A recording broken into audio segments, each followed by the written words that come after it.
Get in line for the dopest girl show. The essence will be holding us down. Get in line, women running the world. Wednesday 6:30, let's have a good time. Get in line, free your mind. Let the music help you celebrate life. Get sexy. Get in line, keep it real. Get empowered and inspired to feel. Get in line, love the essence madly. Bright sky. What's up, guys? It's your girl, The Essence, right here on the The Essence Show. Happy spring, my favorite time of the year. This is what I wake up every morning for, to smell the fresh air, hear the butterflies in my world flying around. You know, just getting in the mode of summer. Welcome back. Tune in each and every Wednesday at 9 p.m. You do not want to miss it, or you better get in line. Today, I have a very, very special guest. Me and him actually go back into Nightline days, you know, when I was co-hosting, and he had given me an opportunity to host his show one day, and I took over, and it kind of gave me the courage to actually start holding on my own show, and now we're here. We're going to talk about a little bit of cancer and some events that are coming up in 2019, and I have him on the behalf of the American Cancer Society. I would like to welcome my guest, Mr. Jose Rivera, as I know as Mr. You Know, Already Know, right? Or Extremities. How are you today? I'm good. Thank you for Yes. having me. You know, you are so phenomenal. Thank you for having me on Thank this show. you. Yes, I did get in line. But I just want to congratulate you on your growth from you. Nightline to now. Yes. And you've just been a true rose that have blossomed. Thank you. I'm still trying to blossom a little bit more. You know how that goes. So tell me, it's been a while. Right. So I have you here. You're usually a very hype person. I usually call him the hype man. What's going on with you? It's been a while since we sat together. Well, since Nightline, I transitioned into more community work. Beautiful. Working with the American Cancer Society, I was nominated the 2019 event chairman Nice. by our good friend Jackie Rosa, who moved on to the Queens Division and said, listen, I've heard so many great things about you, and you've worked with us volunteering for about 5 years. I think you could do this. I've watched you on the radio, Yep. seen what you do on TV. And at first I was apprehensive because I saw that, you know, it was kind of hard to deal with the community and try to give a message that would actually sink in, because if, you know, you don't have music Right, like we right. did at the radio station, people's attention span is very short. So I spoke to a few people. Of course, you know, Danny Batt, who is like my big bro from Nightline, who was actually the producer of this show as well. Yeah. You know, I asked him for some advice, and he told me, listen, I know this for years. You're going to do great. You're going to have us here with you. And anything you need, just ask us. For We'll sure. make it happen. For sure. So then I reached out to several other people for volunteer work, and I built up a committee. My committee is built up of beautiful people. Nice. Someone from Fever Records named Yesenia Cheche, who is my vice chair, as well as Rose Roulan, Tanya Carrion, RV Productions, Yes. who's always doing the great sound at Yes. the event, and as well as Jamie Saunders, who does a lot of things with mortgages, which is very important, because when you get into something with the community, you want to have someone that has a financial background that could be able to get the message across on how fundraising is important so that everyone can benefit.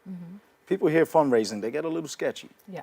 They're like, oh, this is going to be another Ponzi scheme, or this is something that you're going to take from the community and you're going to go take it and give it to the big people. Actually, no. All the money that is raised through the American Cancer Society actually goes into research for people who are less fortunate and cannot afford treatment. Okay. People don't know that there are treatment centers all around that offer free services that actually cost thousands and thousands of dollars. They just need the proper references, and that's what we're here to do, to offer that. That's right. They actually have a mammogram truck in a few neighborhoods in the Bronx that is free testing. Correct. So, you know, ladies, even men, you know, you can go. You don't need any insurance. You don't need any cash. And take advantage of that. So how long you been with American Cancer Society? I also want to note that when you was doing your radio show on Nightline, you were always into the community. Yeah. You know, like we looked at you like if he wasn't on Nightline, he would be the politician somewhere in the Bronx. Yeah. I actually was going to get into politics. It's funny you said that. But then I chose to work more with the community because I felt that the grassroots are what makes everything happen. You know? People think that you could just stand in front of a mic and at a podium and, you know, people are going to believe everything you say. Right. Which is not the case. No, it's not. I like to be the person in the crowd looking out, listening to the messages. What are the questions that are being asked? How do I get up every morning suffering with this pain, know where to go? I look at the politician, I don't hear that stuff coming out. I go to another part. Where can I go to get my mom to get tested, screened, prevention? I look at the politician. I don't hear that coming out their mouth. I go over to the other side. Then I start targeting the hospitals. Okay. And the hospital is where these politicians go. And they, you know, donate money and say, we're going to do this for the community. But when special events happen, I don't see these people there. So You're right. I chose to do it within the community first and then rise up. And if the opportunity's still there 5, 10 years, Right. and everyone wants me to run to represent for the Bronx, I'll be more than happy to. I would love to see that. I feel like that's something that's in you naturally. So tell me a little bit. I know you have some events going on. You just had the 5K, right? Yeah, we just had a great 5K, the first one ever at the mall at Bay Plaza. Beautiful.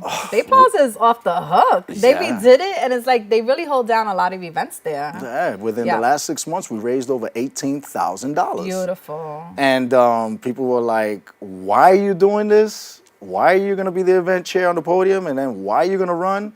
It's because you got to set an example. Right. You know, you got to be the person out there leading the charge for this cause. Right. I myself have a sister who was a former NYPD, went to 9/11. Of course, you know, she was in there with the fumes and all that happened, and she got sick.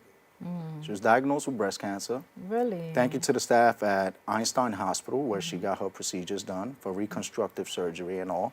She actually passed away on the table and was brought back to life. And Einstein Hospital is a part of the American Cancer Society Relay for Life of the Nice. Bronx. And, you know, I started there. And I said, I want to learn more about this. I want to learn about what is cancer and how it affects people, not just because of a natural disaster or terrorism. I want to know on an everyday level, stress, family, Our food. our food, our water, genetics, all that, which every day we take for granted. Yes. You know, you'll see people out every weekend hanging out, drinking and stuff, and doing all kinds of things, trying to relieve their own stress the best way they know how. But years later, they're going to need the assistance at a physician or a recommendation or a referral for treatment. So we try to do something called prevention. Now, when you hear prevention, people think, oh, don't do that. No, prevention is go to get screened. If you think you feel a lump in your breast or any part of your body, something that is unusual, especially if you work out, because this usually happens with people that work out and take the pre-workouts. Okay. They start feeling lumps in different parts in their body, and right. they're like, oh, that's nothing, that's just the powder. Oh, if that powder doesn't go down in a week, I recommend It's you a go see a concern. doctor. Right, Yeah, it's a right. concern. So what we do is we try to educate on an everyday basis and, you know, put up little posts here and there, you know, on different types of cancers, lung cancer, tongue cancer. Yeah, we were just speaking about that. You know, you hear the typical type of cancers, Breast but cancer goes to any part of your body. You see, thank you for You saying can that. have hand cancer. Like, it's crazy. Right. Every year in October, we have something called Strides. We hold The this Strides Walk, right? big event at Orchard Beach every year. It's lovely. And everyone attends there. It's about 50 to It's 60,000. lovely. It's all like showered in pink. It's just a beautiful. It's Exactly. just a beautiful vision. But what Yeah. happens after Strides? Nothing. dies. Yeah. So this is the part where Relay for Life of the Bronx comes in. Yes, it's pink for breast cancer, but purple is the universal color around the world for all cancers. Okay. So what we try to do is educate and give a little information here and there on how you can work on preventing mouth cancer, tongue cancer, eye cancer, nose cancer, lip cancer, ear Wow. cancer, skin cancer. All these cancers, even hair. People don't know that your follicles in your hair, you know, that are attached to your skull, that go into your brain, which also causes brain Yeah, cancer. yeah. I have a celebrity friend who I recently did an event with. He made an anthem of the Puerto Rican Day Parade. His name is Candela. My good friend, Joel. He's right. He's actually, with terminally ill cancer. Yeah. He doesn't like to be known as a person that's suffering from terminally ill cancer, but ever since he spoke with me, I've spoken with him for hours and hours on the phone, from like 11 o'clock at night to like 5 in the Yeah. morning. I have to get up at 6 to go to work. Yeah. But when you have a passion for something like this and you're personally affected by your friends and family, you know that no amount of time can ever replace those conversations when their time comes. Definitely. And at the end of the day, he says, Jose, I don't want to get off my couch. Yeah. And recently, we just had an event for Puerto Rico, and he says, if it wasn't for those talks, I would not have made that event. Yeah. And when he got there, it was only 20 people. When they heard who was in there, these people were paying at the door. And they were like, oh my God, not because of, his stardom, but because he's a person that is a celebrity that's suffering from the same things that an everyday person suffers And very from. humble about it. Even when we speak to, I'm always asking, how's he doing? How's he dealing with things? And he'd be like, yo, D, it's crazy. They giving me this amount of time for life. And I'm just sitting there like, how do you hear that from a doctor that you have maybe 3 years to live? Or, without, or the fact that if you miss a treatment, Yeah. it could be your last day. Yeah. Do you think anyone wants to hear the fact that if you don't make an appointment, you may not be able to be rescheduled? You know how scary that is? It's very scary. It's scary when I miss my regular doctor's appointment and they're like, Jose, you're going to cough and you're not going to, not be able to go to work and I'm not going to give you a sick note. Right. So Compare imagine that. to a person that's dying from terminally ill cancer. What's our leading cancer or rate that you have? Do you have any statistics to Absolutely. share with us? Actually, 1 out of 3 people in the U.S. will be diagnosed with cancer in their lifetime. 1 out of 3. So scary. So scary. So scary that about 1.7 million new cancer cases are expected to be diagnosed in 2019. About 609,000 Americans are expected to die of cancer in 2019. In 2018, there were approximately 22,000 new cases of ovarian cancer, Wow. diagnosed with 14,000 of other cancers that females are unaware that can arise. It's scary. It's to the point where a lot of people want to get the education but are scared to step up because they are afraid of the answers they're going to receive. Yeah. Why do you think that there is a cure out here that's just not being shared with us? There's a cure for everything. That's why I asked you. There's a cure for everything, but you got to understand we work under certain constitutional. I want to be careful how I say this. That's okay. I don't want to have somebody with a No, I with a get it. crosshairs on me after the show. But the thing is that recently, and not just to veer off of our topic, but recently, a bone marrow transplant was conducted in London. This person had full-blown AIDS. Person got cured because of the bone marrow Yes, I transplant. read that. So if that read could be that. done for AIDS, why can't it be done for cancer? Exactly. When cancer has these scientists going and sending stuff to outer space and coming back with meteors that show that rats are being cured with certain type of rocks. So why can't humans be saved with the same type of materials and plutonium and stuff like that? If you're gonna put something like chemo in me, Right. knowing that it's gonna affect me in a negative way, Yeah. why not try something called research, as we're already doing, and we fund billions of dollars. Did you know that the American Cancer Society on a yearly basis receives over $50 million in Wow. research money? And the research goes into different parts of the world. Recently, there was a tragic event in New Zealand. And the prime minister there, was speaking about Relay for Life. I never even knew that Relay for Life exited New York City. Right. So now when it's like you- worldwide. Exactly. Well, when so you is see- cancer. Exactly. Yeah. That's the whole thing. Yeah. So just because you live on the west part of the world and I live on the east, that does not mean that the things are different. They're very much the same. We're all connected as one. Just like all our cells in our body are connected as one. Right. If one cell gets mutated, it's going to continue to happen and multiply to the rest of your body. That's why we have to screen ourselves to prevent the cells from multiplying and becoming mutated. Right. And That is too far in advance. you don't want to lose your hair. Right. You don't want to lose your voice. You want to be able to control your bowels when you go to the bathroom. You want to be able to have a conversation. You want to be able to have your teeth and hope the fact that when you're sitting across from someone, they just don't fall out because of this thing you're going through. Right, right. There are certain type of trainings that people could attend as well as their treatment so they don't feel like a client or patient. Okay. I hate to go to a doctor and for a doctor to treat me like I'm a patient and always going like this to me. Right, right. You know, because all I feel is that you're putting me down and you want my money.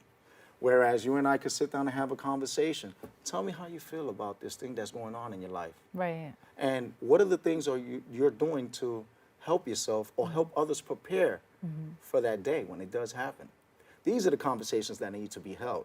Not the conversations that, all right, if you put $1 and, you know, maybe sometime down the line, someone else could get saved. What's that doing for me? Nothing. It's just kind of putting more of a dark aura over you. Absolutely.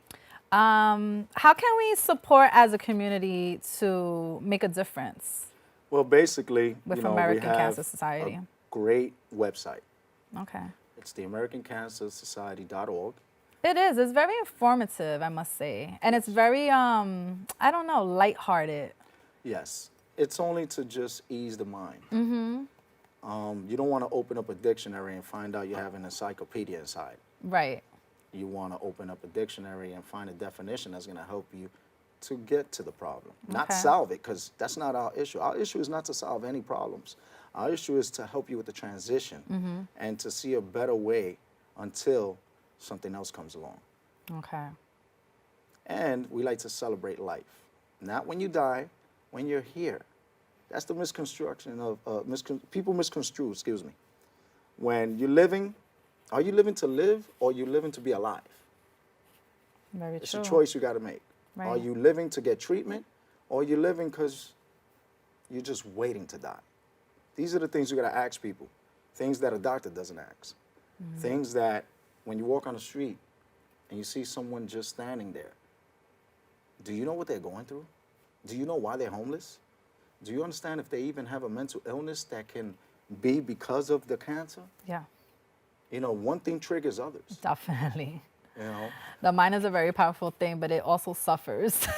It could be very weak when you're going through Absolutely. certain things. And Yeah. one thing that I appreciate about the community of the Bronx is that when something goes down, we all come together, Beautiful. you know. Yeah. And we don't need a politician or a government agent to come in. We have community leaders within our neighborhoods. Definitely. That say, listen, the essence, I'm gonna knock on your door, and you already know what to do. And Yeah.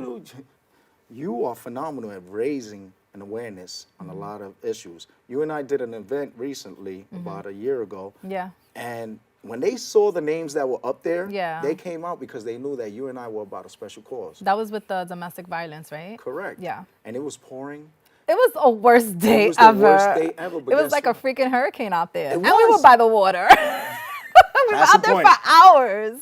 And you did a great job. Thank you. All the women were behind you. Yeah. And all the men that were so macho, they didn't want to come out. And they saw me standing out there looking like a little wet puppy dog. We were wet puppies. And then still doing Zumba, Yes. where I could have caught hypothermia. And the food was great. It was excellent. And she's now into her 5th year, I think. Correct. Because that was, that we were in the middle of that. Yeah, Tony Carrion is also on our committee. Nice. And that's what I did. I selected several individuals that master at a craft and a Beautiful. cause. Tanya does domestic violence. Yep. Cheche does cancer. Rose does stuff with the community. Jamie does housing. Stuff that affects us all as a community. I'm not going to go and get someone from Mike Bloomberg's office when they have no idea of what goes on in the hood. Exactly. I mean, let's be honest. Yeah. How many affluent people down in Hudson Yards right now are suffering from something that's going to stress them out to the point where they want to get out that high-rise skyscraper that's only for billionaires? Yeah. What's up with the Bronx? Yeah. Let me get $1 million over here so we could put that towards treatment. We're fighting very hard for a lot of things here in the Bronx. But the thing is that our wit, our strength, our heart, our passion supersedes all that. Because remember, money may seem like it's going to last forever and it's going to bring happiness. But at the end of the day, when you're sitting there and you're holding someone's hand Yeah. and they look at you and they say, thank you. That's priceless. Exactly. So tell me real quick before we end, for the June 2019 event, Yeah. give us a little bit of details. Let us know where we can find you. Okay. And anything you want to promote. Absolutely. So on June 1st, 2019, please meet us at the mall at Bay Plaza. Okay. We have a lot of things going on, and we have so much more coming on board. We have a bouncy house Oh, those are fun. for all the children. We're going to have face painting. We're going to have multitude of artists. I'm getting all genres. Yes. I want hip hop, I want ballet, I want opera. Nice. I want little kids coming together and singing. Yeah. I'm trying to get the kids that sing for Sesame Street. Yes. And they, I reached out to the producer and he says, if they're free that week, I'll be more That than would be happy to come through. awesome. Hey, if we could get Big Bird, that's a big thing. Yeah. Because this isn't about me, it's about we. That's why we have a theme of dance towards a cure for cancer. Because the best thing that you can do is dance. Get that energy out. Of course, singing would do great, but when you see people dance, it's the only thing that helped us throughout centuries to be released from slavery all the way to now, because dance is an expression of release. Definitely. And if you could get that release for a little while in your mind that I'm not sick, and I have a positive outlook on life that I can and will get the treatment towards a cure, then we did our job. Beautiful, Jose. Let the viewers know where they can find you so they can support your movement and everything you're about. Well, you can find me on Facebook, Jose Rivera, parentheses, Mr. You Already Know. You already know. You can find me on Instagram on one of my 4 pages as Mr. You Already Know. Extremities. Extremities, Mr. You Already Know, second page. But when you go on my social media, you're going to see it's all about support. And it's never about me. It's always about we, because we are a community of one. Without you, there is no me. And that's right. what I try to tell everyone, just like cancer. Just like that one cell can multiply and mutate the others, we can reverse that and put positiveness in the community. If there's one of me, there's going to be 2. And us 2 can bring an awareness to the whole community, which will spread out throughout the entire borough of the Bronx, onto New York, and to places like New Zealand and Africa, Canada, all around, because on June 1st, the whole world is relaying for life. Not just the Beautiful. Bronx, but the entire planet. Yes.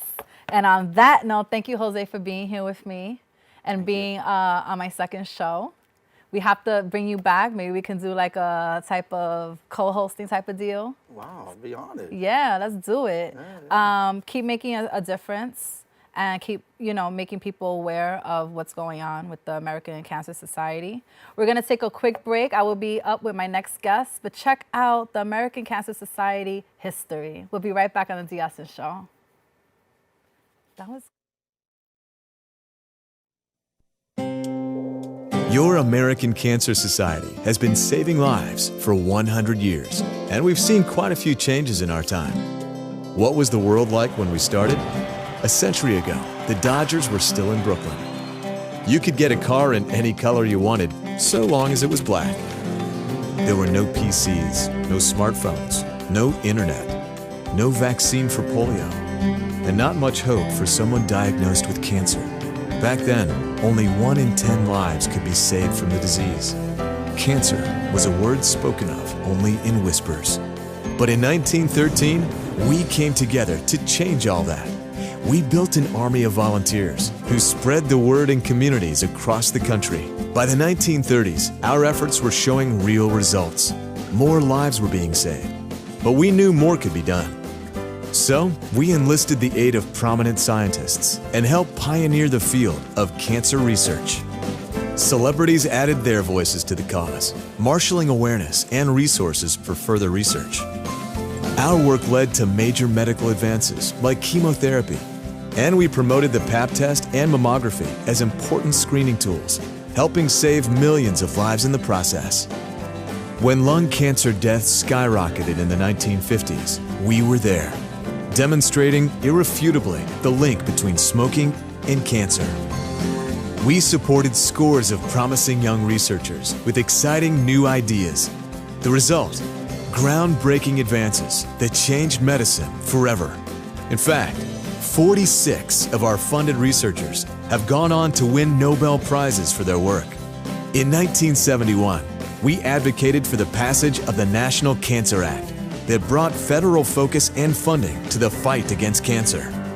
With greater resources and breakthrough treatments saving more lives, we opened a new front in the battle by providing first-of-their-kind support programs and services for patients and survivors. And with the help of our volunteers, we created the world's largest movement to end cancer with unique fundraising programs and events that empower and engage communities worldwide to finish the fight. Today, 2 out of 3 people diagnosed with cancer are surviving, and we celebrate 400 more birthdays every day that would have otherwise been lost. Yes, the world has changed quite a bit since we started, and no one has done more in the fight against cancer than we have. But there's still more to do, and we need your help. So make your voice heard. Help finish the fight at cancer.org/fight.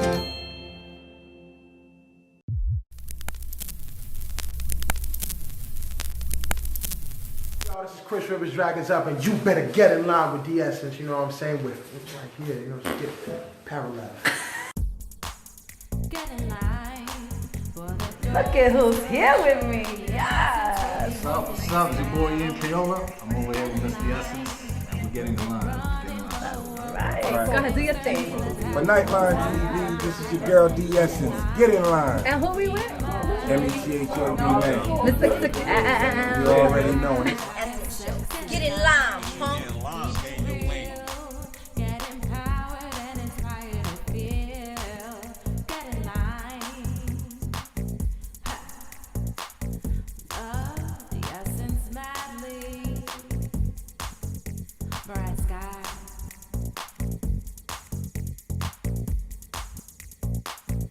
Hey guys, it's the girl The Essence here at Nightline TV. Get in line, and guess who I have here? Ah!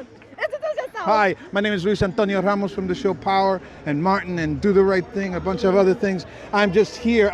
Look at this. I mean, we're Yes, gonna please split a little show. bit, and this is really overwhelming. The island of Puerto Rico, the city of New York, the people of New York showing up and doing this like amazing entrego del corazón, surrender of the soul and the heart.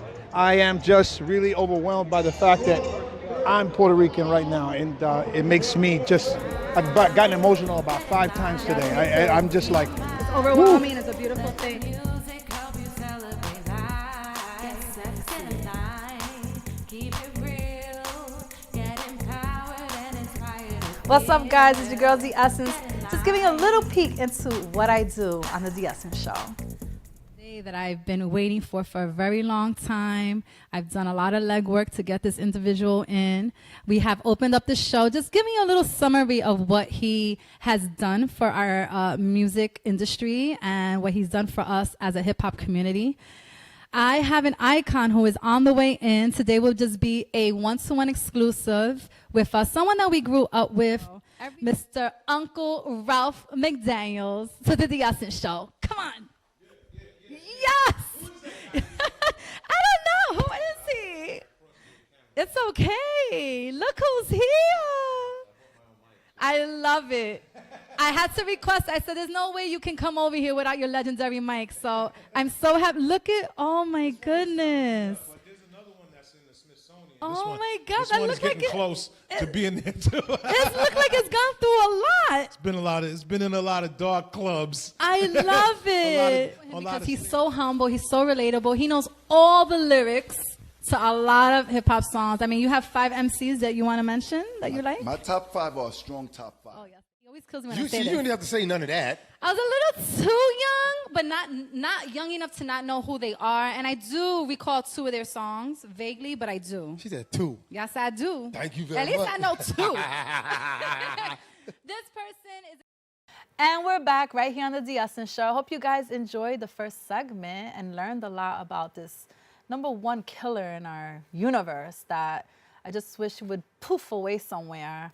It's scary to think that it's become part of our everyday life, and you know, sometimes you're living every day and like thinking, is this the normal life? Is this what we get? Is this what we're gonna die of?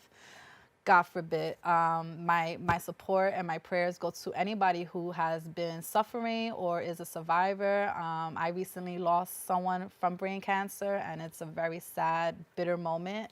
but it's also a beautiful thing if you have connected and accepted and died in a peaceful way. So my condolences and my support to all the survivors. But we're back on a lighter note.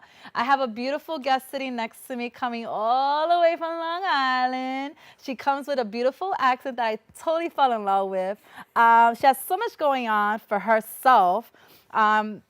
I just want to run down a few things. She's a founder of a youth financial literacy program organization called Kids Who Bank. And we have so much things in store that she's doing for 2019. I want to introduce my guest, Jatali Bellanton. Right? Yes, did I get that right? Yes, perfect. Okay.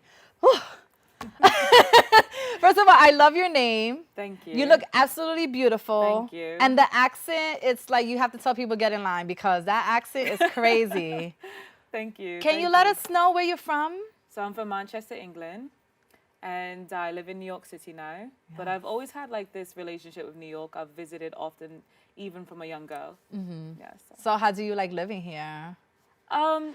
Pros and cons, right? The con is when you want to travel, because like especially in the wintertime, I like to go away a lot, someplace warm. Right. It is so expensive traveling from the United States. Oh, everything's expensive here, girl. Yes, but like in England, for instance, if I wanted to go to Spain for a weekend, I could find like a cheap flight for like $100 round trip. Wow. And I could do that for like Greece and almost anywhere. But here, living in the States, even if I want to go to California, it's like $300 to $600 on average. Yeah. Especially for like a last minute flight. Oh yeah, you're totally right with that one. So with that said, that's like the con for me. And the winter, I still can't handle winter. Okay. Yes, I mean. I was born and raised here too, and I hate the winter. I can't even imagine how you feel. I did my first shoveling the other day, and I was just like, what is this snow thing? Why does it exist? Does it serve any purpose? It doesn't. Yes, it doesn't, right? So no, not at all. That was kind of my reaction to it. But I'm really happy to be here. I love the United States, our youth, and the people, and I just see so much love that is just there waiting to be uncovered. So I'm always excited to just branch off. Yeah, it's exciting to be in New York. You know, we're very mixed. Yeah, we're mixed melting pot over here. Yes. But I brought you on the show because one, you're female, and I saw such empowerment, and your resume is absolutely wonderful. Thank you. I want you to talk to us about Kids Who Bank.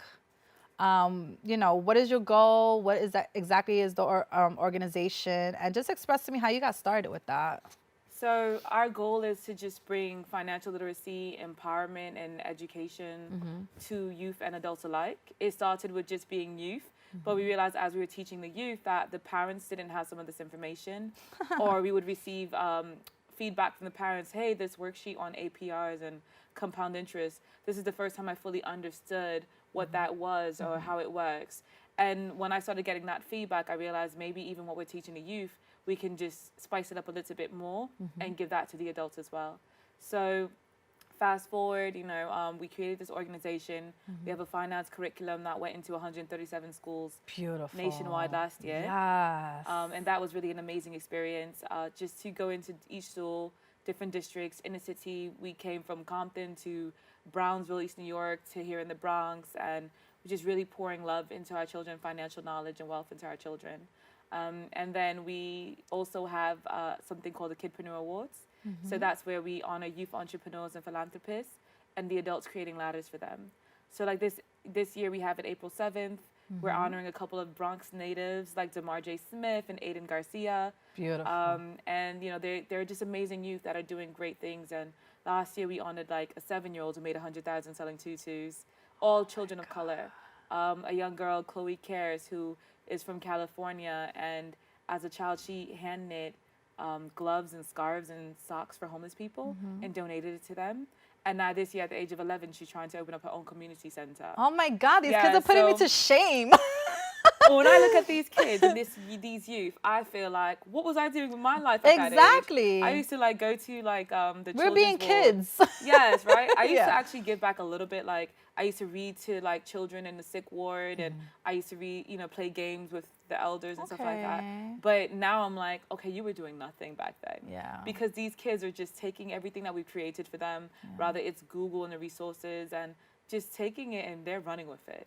How was it for you to bring this type of, I I don't know, teaching or knowledge to the schools? Did they accept it right away, or was it kind of a fight? That's a loaded question. Yeah. So what happened was, at first, the main thing I would receive from principals and people who worked in the school were, who has covered you, who's backing you, is Capital One funding you, like, or backing you? And I was just like, look at the curriculum. Why does it matter if Forbes or Wall Street Journal has written an article on me if the data and the curriculum is something that's going to help uplift our children?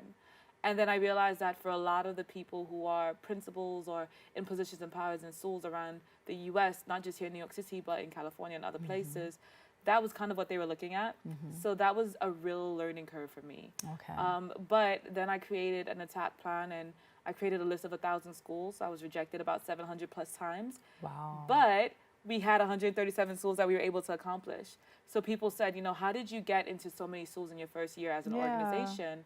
And that was it, was because I was kind of setting myself up for like the no's, and I don't fear rejection. Nope. And I was just kind of like, my goal is more important than the rejection that one principal or 20 principals will give me. You're right. It's like Devon Franklin says, what is it? Rejection is God's protection. Oh, I believe that. That's beautiful. I It love is. that. It's so real. Yeah, so like propelling to this year, those schools that we reached out to last year, this year after a full year of just pouring love into our communities, this year I'm receiving awards and accolades and things are happening. Now those same principals who said no before are reaching out like, hi, would you like to come in?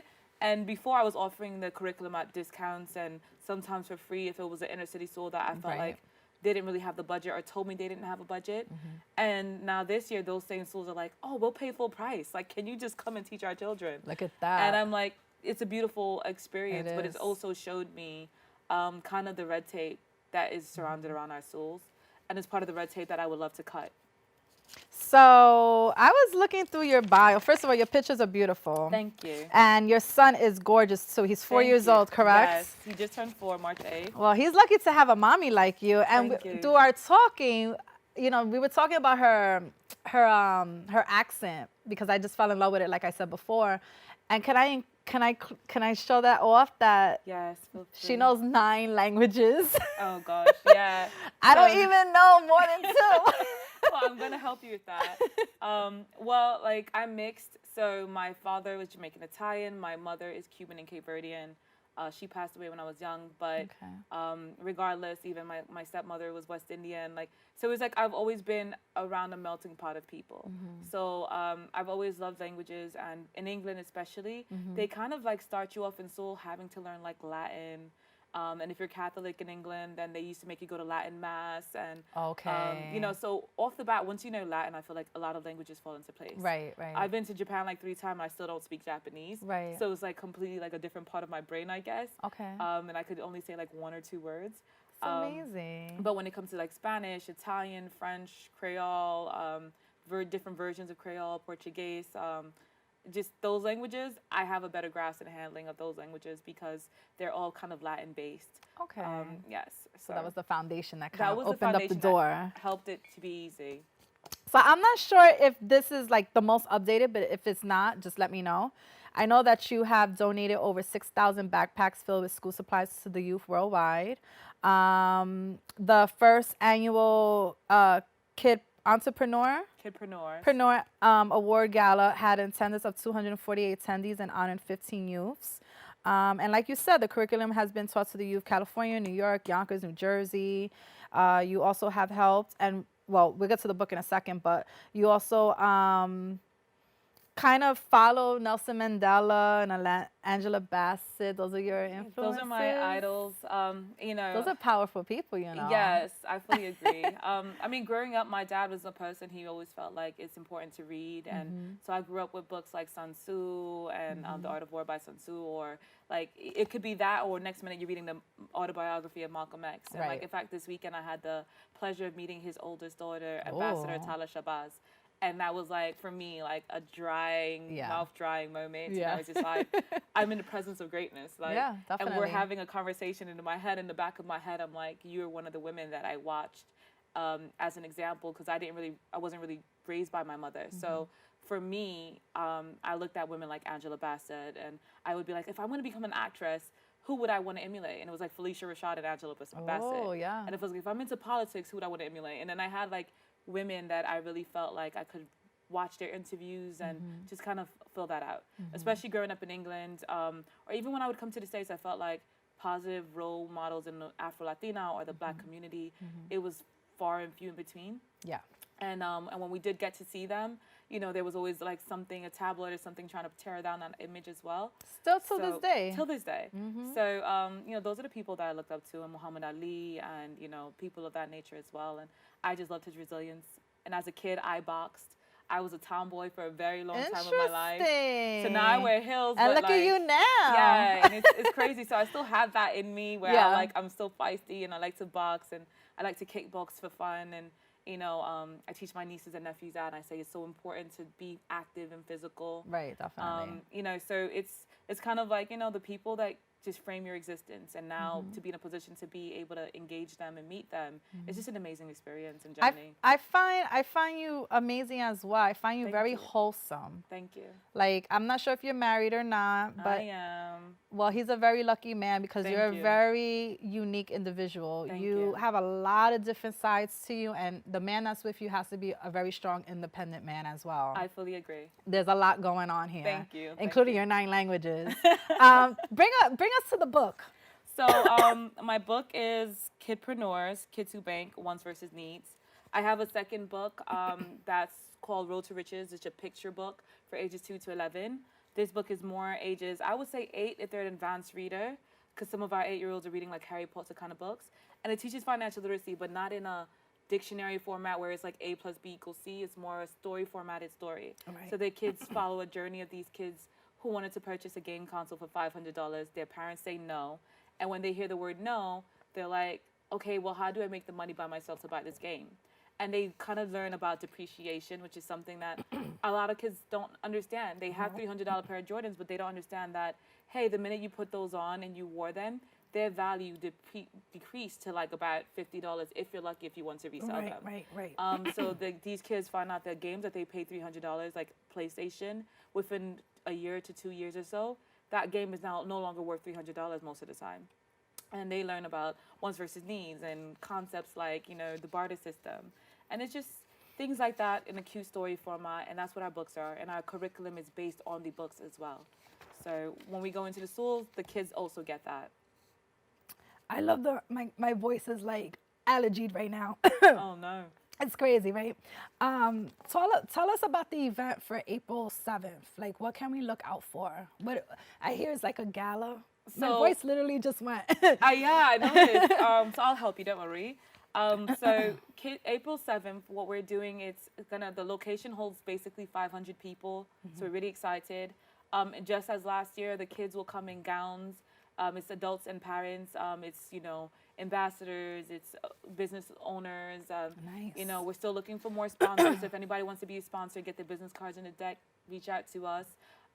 And, you know, the cool thing about it is that our youth basically are like the junior flip kids. They've been featured on the Steve Harvey Show and the Ellen Show for flipping real estate between the ages of 7 to 11. Oh my God.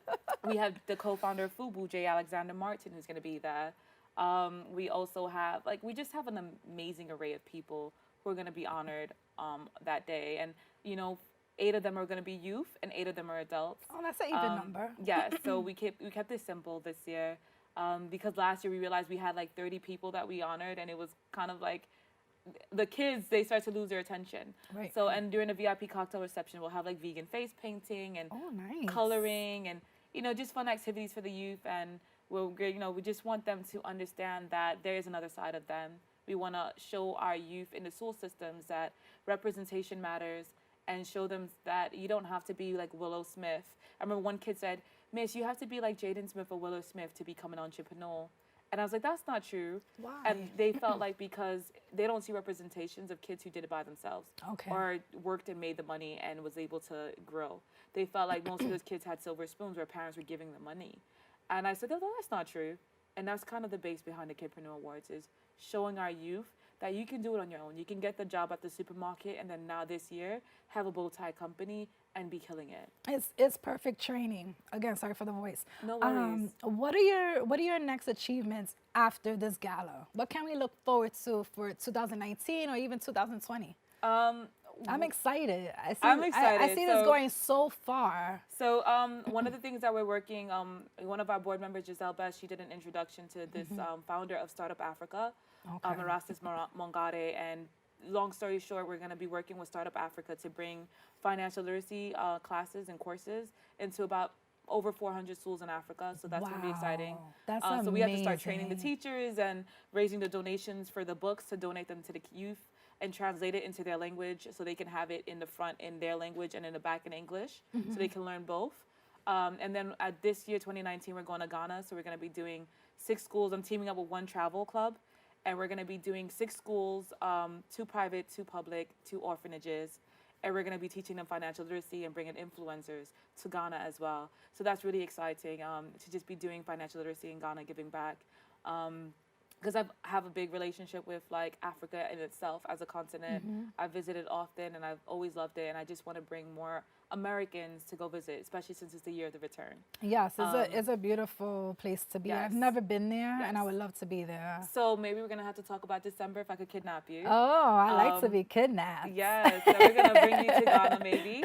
And just awards. This year, a lot of, and it's funny because last year I was kind of like, I don't care about awards. And then this year, because of what I went through with the principals, I realized that those accolades and those awards are very important. They are. So like Memorial Day weekend, I'm doing BYOB, which is Build Your Own Brand Live in Atlanta, 2,500 to 3,000 entrepreneurs, and I'll be a speaker, and that's exciting and kind of overwhelming. How do you handle all this being a mom of a 4-year-old? I'm a mompreneur. He's on the road with me. So I was in Baltimore over the weekend. Yes, welcome back. Thank you. So when I was in Baltimore, he was on my hip. And then when I had to teach the kids with 450 kids, then he was away from me for a little bit. Interesting. But then he was back on my hip. And that's kind of what it is. So no matter what country, I went to Australia for Indigenous World Mentorship Day. My family was there right alongside to support, and my son came, and I integrate him. Sometimes I put him to work. I make him hand out business cards. I love that. And he's gonna be so powerful. I fully agree. And even my son, he's 4, but even when he was 2 and 3, his dad and I would always back with him budgeting and earning his keep. So if he wants a $1 Hot Wheel car, we'd make him like put away his toys, and he could like earn a quarter, and at the end of the week have enough to buy his Hot Wheel cars. So he knows how to the worth. He knows the worth of $1, and he knows the budget. So even when I do my events, we barter. So I'll be like, okay, mommy has to talk right now. So sit in your laptop, have your laptop and have your stroller, and give me a few minutes. And when I'm done, we can negotiate what you can do next. And he'll be like, can I get 15 minutes extra on YouTube? I'm like, yes. So whatever works. Whatever works at that particular moment, within reason, because also I want to make sure that he doesn't become spoiled or become like a handful. So it's, it's a balancing act. And as a mom, I didn't want to sacrifice my career and goals because his dad works 6 to 7 days a week. Wow. So I don't expect him to like stop his stride so that I can accomplish my mission. Because what I want to do is my passion, is what I love. And I love my son equally as much. When would you think, what would give you, how should I say this? When will you know that your mission is completed? First step of that mission will be getting financial literacy worldwide as a base in all schools. I don't care if it's public, private. Yes. And I support you totally on that. Yes. So like I just found out I won New York State Mother of the Year by the American Mothers Org, and they've honored like Eleanor Roosevelt and all these people. So we're going to be in DC in April, at the end of April. Okay. So when I go there, I get to actually lobby for myself for financial literacy to congressmen and senators. So that's going to be really exciting to be like in a position to start that conversation and dialogue, because some states have cleared it, but not enough states, and New York is not one of them. And the states that did clear it, they don't even have anything implemented yet to really make it happen in the schools, and they don't have enough resources and programs to make it happen. So now my fight is that let's actually put this into work. In a place like Arkansas, where 50% of the people are people of color, a majority of them don't even go to college. So I want to just break these stigmas. And if you don't go to college, at least know financially how to multiply your money, how to maintain it, how to increase your revenue.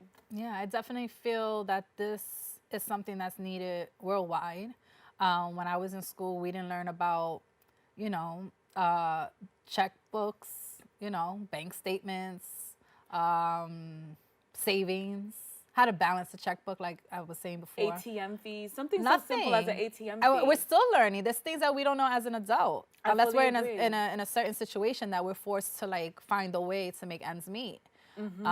So I support you. Thank you. And I think it's a beautiful thing. And I feel like we need to do these things because I feel like the power of the system is holding us back. I fully agree. And I feel like we as people, especially our younger generation, have gotten complacent. You know, we've been fighting for an inch, for a foot, and then we have an inch, and we receive 2 inches, and then I think a lot of people became comfortable. Like, they increased our pay to 100,000, but they're getting millions, right? So it's like, when the fight isn't over, and it's just reminding our youth and our generations that it isn't over, and now bringing that fight to Capitol Hill and understanding our voting power. We're putting these people into positions of power to make decisions for us. And if they don't uphold what they said they're going to do, now it's our job as people who are voters, who are legal in this country, that have a voice, to speak for those who don't have a voice, or who don't have a voice yet. So, and making sure that everybody's voice is being heard. Okay. So that's kind of like where we're going next with everything. I wish you the best of luck, and I can't wait. I will be trying to make it to that April 7th event because it sounds very fun. I got to find a gown now to wear. Yes, definitely. Just one quick question because I'm just interested. Being that you travel a lot, do you have a favorite place? Africa in whole. Yeah? I just love the continent. Like, you could go to Seychelles and you're like on a pristine beach that could just give you serenity and quiet. And then the next minute you're like in Cape Town or Johannesburg, South Africa, surrounded by like the best hot chocolate you ever taste in your life, and real cocoa that beans. sounds great. Nothing fake, and everything's authentic as scratch. And I love Kizomba music, which is from Cape Verde. So it's like, it's so diverse. I love Nigerian music. Like, so I'm like, music-wise, I prefer probably like Spanish music and like, you know, my merengue and my salsa and my kizomba and, you know, my Niger style and my makossa. And so for me, Africa as a continent, because the Spanish influence is there. When you look at Cuba and you see like the Latina music, that's right so there. I'm saying we all bleed the same. We all have it in us. We all have the same. So I like going to a place where a lot of times the food doesn't have like the whole GMO. I don't have to worry about what I'm eating. Right. And it's crazy. When I'm there and I can eat like all day long and I'll lose weight. And I come back to the States, I have like 2 meals and I'm like, what's going on here? Because it's a trap. That's why. There's something going on here. Yeah, definitely. So that's, I think, for me, just the continent in itself is one of my favorites in the world. And I haven't met a country on that continent that I didn't like yet. So I guess that's my answer. Beautiful. I want you to let us know where we can find the book and also for your contact information. All right. So the book, on my website, kid2bank.com or kidpreneurbooks.org. And you can find me info at Kid2Bank on social media, Instagram, Facebook, Twitter. Everything is Kid2Bank. Twitter. Yeah. I love it. So, and I just want to thank you once again for having me on here. Your energy is amazing. Thank you. You know, it's funny when our board member Carol, she was telling me about you, and she owns C Spa in the Gansevoort. And so C Spa by Carol Castillo, and she was like, oh, I'm gonna go on this show. And when she told me about you, I started like, you know, cyber stalking you. And I was like, she's so vibrant. And I was like, you just have this amazing energy. And to meet you in person, you just keep that smile coming. Thank you, love. So I appreciate it. Thank you for having me. And it's always good to be around great people like you. Thank you, likewise. You know, keep empowering us females, keep empowering our children. Thank you. Please support her. Her movement is very, very crucial that we have in our schools for our children. You know, our school systems have changed a lot, but we have to empower them with as much knowledge as possible. I want you really quickly to say get in line in a language and then let us know what language it was said in. Get in line? Yeah. I don't know, it's such a weird... like, get in line. Such a weird request. Do I have to do that? Okay, I thought I'll give you some time to think about it. I don't know. It's like a weird request. Like, si tú quieres hablar español, no okay, you could do it. You could do that. Like, Pero como decirlo, like, get in line, like, I entro guess- en línea, like. Exactly. I guess it doesn't Entro en sound línea, as like, good I don't know, in that's English, what I'm right? saying. Like, certain words in English don't really translate well in another language. Yeah, no, And it's definitely. they kind of don't utilize it It's that way. fine. It's but I'll say fine. gets in line in my British accent. Go ahead. So gets in line. And thank you once again for having me. Thank you so much. Thank you guys for tuning into the D Essence Show. Of course, you can follow me on Instagram, Miss D Essence 1. Thank you to my production crew and everybody who's here to make it happen. I love you guys, and we'll see you soon right here on the D Essence Show. Get in line. That was beautiful. Thank you. Yes. You're amazing. You are.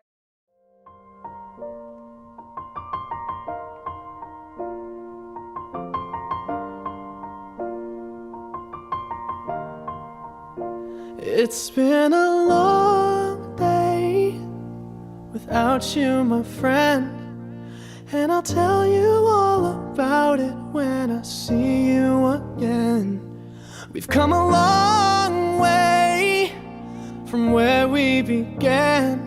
Oh, I'll tell you all about it when I see you again. When I see you again. DJ First Class, a young kid growing up in the South Bronx who had an ear for music. He was influenced by such DJs as Grandmaster Flash, Red Alert, Funkmaster Flex, and DJ AM. At the age of 15, with his savings, he put together a mobile DJ set. He started doing house parties, sweet 16s, and weddings. He started to build up a great reputation from these parties at the age of 17. He was hired for his first major gig at a club in the Bronx called the Riddler. His skills on the turntable and his program of playing the best music to keep the dance floor moving made him one of the most sought-after DJs in the Bronx nightclub scene. He also possessed the talent to control a crowd vocally as a crowd motivator. As one of the co-founders of the Club Killers, one of the most popular DJ crews in New York City, he was taking his DJ popularity to a new level. He has played in every major club or venue in the Bronx. Clubs such as Don Coqui, Coconuts, Mi Gente, Side Streets, Evo Lounge, Club 718, Mimosa, and Split Rock. In the mid-2000s, he formed a relationship with Fever Records and was showcased at some of the biggest events in New York, such as Resorts Casino, Copacabana, Lehman Theater, and Salsa Con Fuego. With his love for his community, he donated his DJ skills to many charity events, one of them being the Eric Roman Memorial Foundation. First Class was a father of 3, grandfather, and a loving son. He has left us at a young age of only 42, but his memory and love of music will never leave us at all. He was well known as a sarcastic jokester, and his posts on social media had you laughing all day. He kept us dancing and partying all night. He is a Bronx legend, club killer forever, DJ First Class.